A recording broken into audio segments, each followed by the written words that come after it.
এবারে ফাঁস হলো আসল রহস্য। মধ্যরাতে হঠাৎ যে কারণে রহস্যময় পোস্ট দিলেন অভিনেত্রী Faria Shahrin. Lux channel superstar প্রতিযোগিতার মধ্য দিয়ে শোবিজে পা রাখেন ফারিয়া। এরই মধ্যে কাজ করেছেন বেশ কিছু নাটক ও বিজ্ঞাপনে। তবে কাজল আরিফিন অমির ব্যাচেলর পয়েন্টের সুবাদে অন্তরা চরিত্র দিয়ে দর্শক মহলে প্রশংসিত হন তিনি।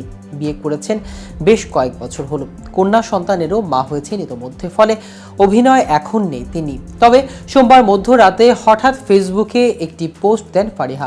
সে পোস্টের শেয়ার করা একটি স্ক্রিনশট এখন আলোচনায়। ভক্তদের মধ্যে তুমুল জল্পনা, হঠাৎ মধ্যরাতে কেন এমন পোস্ট করলেন অভিনেত্রী, কিন্তু কি আছে সেই স্ক্রিনশটে এবং নিজের দেয়া পোস্টে কি বলেছেন অভিনেত্রী, তা নিয়ে বিস্তারিত থাকছে আজকের প্রতিবেদনের বাকি অংশে।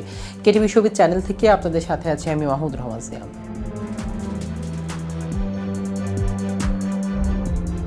কদিন আগে অভিনেত্রী ঘোষণা দিয়েছেন আপাতত নাটক করবেন না, তবে ভালো বিজ্ঞাপন হলে করবেন।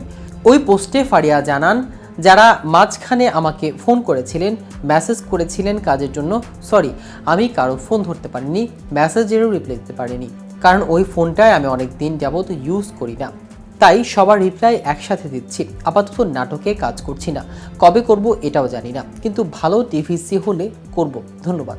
অভিনেত্রীর নাটক থেকে বিরতি নেয়ার ঘোষণায় হতাশ হয়েছেন তার ভক্তরা। এরই মধ্যে সোমবার মধ্যরাতে এক সাংবাদিক ফারিয়াকে মেসেজে জানান তার নাটক ছেড়ে দেওয়ার খবরে কষ্ট পাচ্ছেন।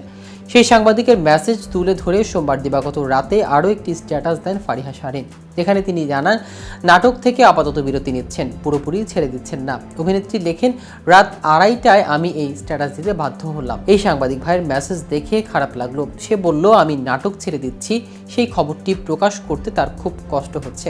আমি বলেছি আপাতত করছি না, কবে করব জানি না। তার মানে হলো একটু বিরতিতে আছি, তার মানে এই নয় যে আমি একেবারেই নাটক ছেড়ে দিচ্ছি।